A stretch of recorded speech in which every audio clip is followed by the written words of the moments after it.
அஞ்சாவது பாடம் -5, 0, 0, -5 மற்றும் 5, 0 ஆகிய புள்ளிகளால் அமைக்கப்படும் முக்கோணத்தின் பரப்பு. பரப்புனால என்ன பண்ணோம்? பெருக்கணும். 25 சதுரலகு. ஒரு சுவரின் அருகே நடந்து சென்று கொண்டிருக்கும் ஒரு நபருக்கும் சுவருக்கும் இடையே உள்ள தூரம் 10 அலகுகள். நல்லா புரிஞ்சுக்கோங்க. ஒய்எச்சின்னு வந்திருக்கிறதுனால எக்ஸ் ஈக்குவல்ட்டுன்னு வரணும். 10 அலகுன்னு சொல்லிட்டாங்க. அப்போ ஒய்எச்சின்னு வந்திருக்கிறதுனால எக்ஸ் ஈக்குவல்ட்டுன்னு வரணும். 10 அலகுன்ட்டாங்க. அப்போ எக்ஸ் ஈக்குவல்ட்டு 10. எக்ஸ் ஈக்குவல்ட்டு 11 என கொடுக்கப்பட்ட நேர்கோட்டின் சமன்பாடு. எக்ஸ் ஈக்குவல்ட்டுன்னு கொடுக்கறதுனால அது எதுக்கு இணை? ஒய்எச்சுக்கு இணை.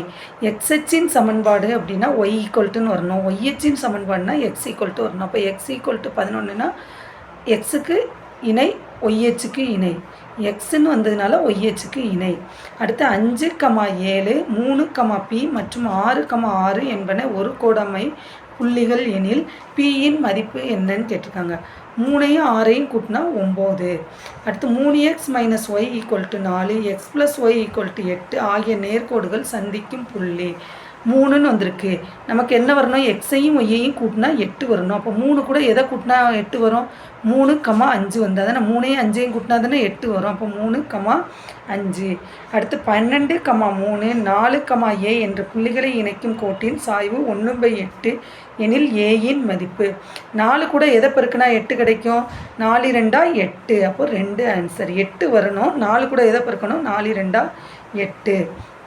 0, 0 மற்றும் 8, 8 ஆகிய புள்ளிகளும் இணைக்கும் கோட்டின் செங்குத்தான கோட்டின் சாய்வு 8/8 = 1. சாய்வு கண்டுபிடிக்கிறதுக்கு சூத்திரம் y2 - y1/x2 - x1. அப்போ 8 - 8/8 = 1. அப்போ சாய்வோட மதிப்பு என்னது? 1.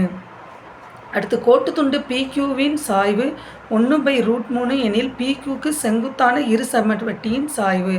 சாய்வுகளின் பெருக்கல் பலன் -1 செங்குத்து அப்படின்னா அப்போ √3ன்னு வந்ததுனால -√3. √3ன்னு வந்ததுனால ஆன்சர். ஒய்எச்சில் அமையும் புள்ளி ஏயின் செங்குத்து தொலைவு 8. எக்ஸ்எச்சில் அமையும் புள்ளி பியின் கிடைமட்ட தொலைவு 5. எண்ணெஞ்சா 40. அப்போ 8x + 5y = 40. 8x + 5y எண்ணெஞ்சா 40.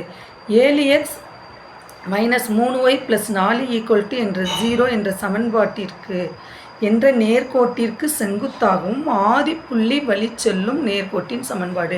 செங்குத்து கோட்டின் சமன்பாடுனாலே எப்படி மாற்றிக்கணும்னா இந்த 3 இங்கே வந்துடும். அப்போ 3x + 7y = 0. இந்த 3 இங்கே வந்துடும், இந்த 7 இங்கே வந்துடும். அப்போ 3x + 7y = 0. இந்த இப்போ 4 சமன்பாடு கொடுத்துருக்காங்க. இந்த 4 கோட்டின் சமன்பாடில் எது வந்து செங்குத்துன்னு கேட்டிருக்காங்க. L2 L4 செங்குத்தானவை. 8y = 4x + 21 என்ற நேர்கோட்டின் சமன்பாட்டின் எது உண்மைன்னு கேட்டிருக்காங்க. இதை என்ன வடிவத்தில் எழுதணும்னா y = mx + c வடிவத்தில் எழுதணும். அப்போ இதை 8ஆல் வகுக்க போகிறோம். அப்போ 8ஆல் வகுக்கும்போது y 4/8 x + 21/8ன்னு வரும். அப்போ 4/8 என்னது? 1/2. 6 தானே. அப்போது சாய்வு 0.5 மற்றும் ஒய் வெட்டு துண்டு 2.6. m என்பது சாய்வு, c என்பது ஒய் வெட்டு துண்டு. அப்போ m எவ்வளவு அப்படின்னா 0.5, ஒய் வெட்டு துண்டு 2.6. ஒரு நாற்கரமானது ஒரு சரிவகமாக அமைய தேவையான நிபந்தனை. நாற்கரம் சரிவகமாக அமைவதற்கு என்னென்னா ஏதாவது 2 பக்கம் இணையாக இருக்கணும், 2 பக்கம் இணை இல்லாமல் இருக்கணும். அப்போ 2 பக்கங்கள் இணை மற்றும் 2 பக்கங்கள் இணை இல்லை, இணையற்றவை. சாய்வை பயன்படுத்தி நாற்கரமானது ஒரு இணைமுகரமாக உள்ளது என கண்டுபிடிக்கணும். இரு ஜோடி எதிர்பக்கங்களின் சாய்வுகளை பயன்படுத்தி நம்ம கண்டுபிடிக்க போகிறோம். இரு ஜோடினா இணைகரம் இப்படி தானே இருக்கும். இந்த ஜோடி, இந்த ஜோடி, இந்த ஜோடி, இந்த ஜோடி. அப்போ இரு ஜோடி எதிர்பக்கங்களின் சாய்வுகள். 2, 1ஐ வெட்டும் புள்ளியாக கொண்ட 2 நேர்கோடு. 2, 1 போட்டோம்னா அப்ளை பண்ணும்போது இதில் சப்ஸ்டியூட் பண்ணும்போது கரெக்டாக வரணும். 2ஐயும் 1ஐயும் கூட்டினா எத்தனை? 3 வந்துருச்சா? அடுத்து இந்த 2ஐயும் 1ஐயும் இதில் போட்டால் 7 வந்துருச்சு. அப்போ 3, 3ன்னு வர்ற மாதிரி x + y = 3, 3x + y = 7. 3, 3 பக்கத்தில் வர்ற மாதிரி ஞாபகம் வச்சுக்கோங்க. 2, 1 இதில் அப்ளை பண்ணும்போது ஆன்சர் வரணும். 6வது பாடம் sin² + 1/1 + tan². 1ன்னு வந்திருக்கிறதுனால அதனுடைய மதிப்பு 1. டேன் தீட்டாவோட தலைகீழி காட் தீட்டா, டேன் தீட்டாவின் தலைகீழி காட் தீட்டா. இங்கே பாருங்கள் கேயின் மதிப்பு கேட்டிருக்காங்க K7. நம்ம அங்கே K5ன்னு பார்த்தோம் ரெண்டாவது படத்தில். இங்கே தீட்டான்னு வரும்போது K7. அடுத்து b இன்ட்டு A² - 1 மதிப்பு கேட்டிருக்காங்க. ஏயின் அடுக்கு 2, அப்போ 2A. ஏயின் அடுக்கு 2 2A. 5x = சீக்கன் theta, 5/x = tan theta, x² - 1/x². 5 25.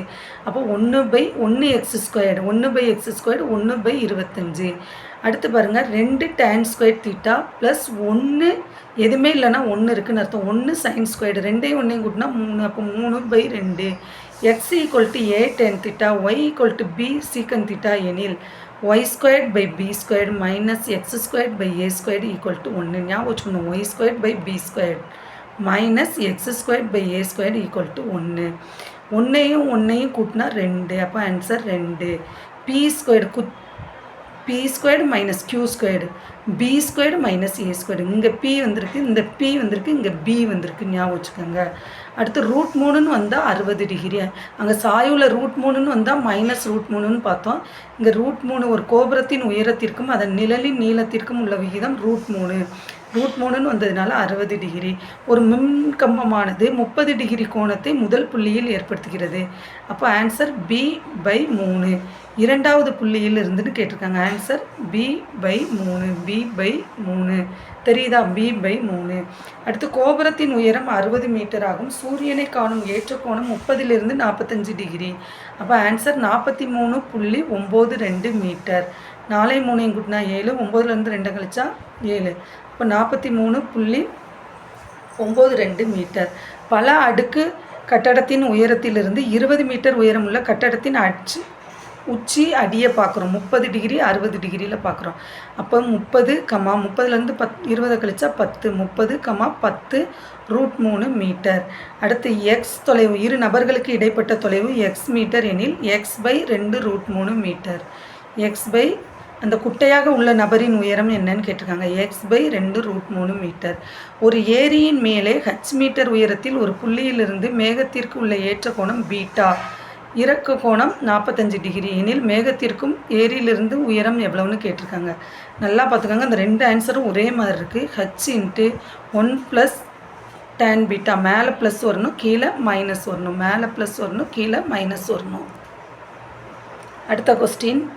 15 metre உயரமும் 16 சென்டிமீட்டர் விட்டமும் கொண்ட ஒரு நேர்வட்ட கூம்பின் வலைபரப்பு 16ன்னு வந்திருக்கிறதுனால 136 பை சதுர சென்டிமீட்டர்.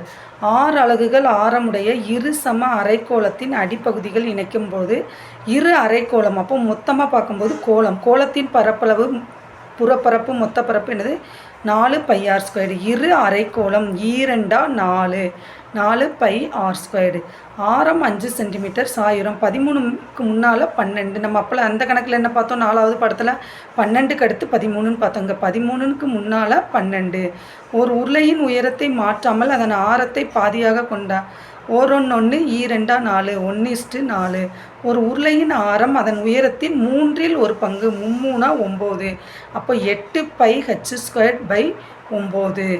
அடுத்து ஒரு உள்ளீடற்ற உருளையின் வெளிப்புற ஆரம் கூடுதல் 14. 20ன்னு இருக்குது. 20ல் எது முடிஞ்சிருக்கு? 11 20 பை. 11 20 பை. ஒரு கூம்பின் அடிப்புற ஆரம் மும்மடங்காகவும் உயரம் 2 மடங்காகவும் 3 9 9 18 மடங்கு. ஒரு அரைக்கோளத்தின் மொத்த பரப்பு அதன் ஆரத்தினுடைய வர்க்கங்களின் டேஸ் மடங்காகும். 3 பை மடங்காகும். ஞாபகம் வச்சுக்கோங்க. வர்க்கம் அப்படின்னாலே 3 பை அப்படின்னு ஞாபகம் வச்சுக்கணும். வர்க்கம் 3 பை. அடுத்து இந்த 2 கொஸ்டினில் ஒரு கொஸ்டின் மாற்றி கேட்குறாங்க. அதனால் ஞாபகம் வச்சுக்கணும். அரைக்கோளத்தின் மொத்த பரப்பு அதன் ஆரத்துடைய வர்க்கம் அப்படின்னாலே 3 பை.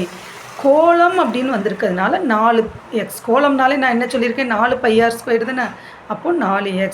16 சென்டிமீட்டர் உயரம் உள்ள ஒரு கூம்பின் 8ன்னு வரணும். 8ன்னு முடிஞ்சிருக்கு. 33 28. இங்கே 20 இருக்குது, இங்கே 8 28. 33 28. கீழ்காணும் எந்த உருங்களை இணைத்தால் ஒரு இறகு பந்தின் வடிவம் கிடைக்கும்? கூம்பின் இடைக்கண்டம் மற்றும் அரைக்கோளம். கூம்பின் இடைக்கண்டம் மற்றும் அரைக்கோளம். R1 அலகுகள் ஆரமுள்ள ஒரு கோளப்பந்து உருக்கப்பட்டு R2 இங்கே ஞாபகம் வச்சுக்கோங்க, R1 R2ன்னு இருக்கிறதுனால 1:2ன்னு இருக்கிறதுனால நம்ம மாற்றி போட்டு கொடுத்துருக்கோம் 2:1. இந்த கணக்கை பாருங்கள், 14வது கணக்கை பாருங்கள், 2:1 இருக்கிறதுனால மாற்றி போடுதோம் 1:2. இந்த கணக்கில் 1:2ங்கிறதுனால 2:1 போடுதோம். இந்த கணக்கில் 2:1ங்கிறதுனால 1:2. அடுத்து 13, 1 சென்டிமீட்டர் ஆரமும் 5 சென்டிமீட்டர். அப்போ 5லேருந்து 1 கழிச்சா 4, அப்போ 4/3 பை. சமமான விட்டம் பெரிய நம்பர் 3, 1, 2. உருளை பெருசாக இருக்கும், அடுத்து கூம்பு, அடுத்து கோலம். அப்போ 3:1:2. கீழே கொடுக்கப்பட்டவளையில் எது பரவலளவை இல்லை? கூட்டு சராசரி தான் பரவலளவை. அது என்னதுன்னா மையப்போக்களவை. கூட்டு சராசரி என்பது மையப்போக்களவை. இதில் எது பரவலளவை இல்லைன்னு கேட்டிருக்காங்க. அப்போ கூட்டு சராசரி. 8, 8 ஆகிய தரவின் வீச்சு. வீச்சு = L-S. நமக்கு தெரியும், வீச்சு = மிகப்பெரிய மதிப்பு மைனஸ் மிகச்சிறிய மதிப்பு. இங்கே ஒரே மாதிரி நம்பர் இருக்கிறதுனால 8 - 8 0. மிகப்பெரிய மதிப்பும் 8 தான், மிகச்சிறிய மதிப்பும் 8 தான். 8ன்னு கொடுக்காம வேறு எந்த நம்பர் ஒரே மாதிரி கொடுத்தாலும் அதனுடைய வீச்சு 0. சராசரியிலிருந்து கிடைக்கப்பட்ட தரவு புள்ளிகளுடைய விளக்கங்களின் கூடுதலானது எப்பொழுதும் எப்படி இருக்கும்? 0ஆக இருக்கும். இங்கே 40, 3 கொடுத்துருக்காங்க. சராசரி 40, 3 கொடுத்துருக்காங்க. 4 16, 160, 3 900. அடுத்து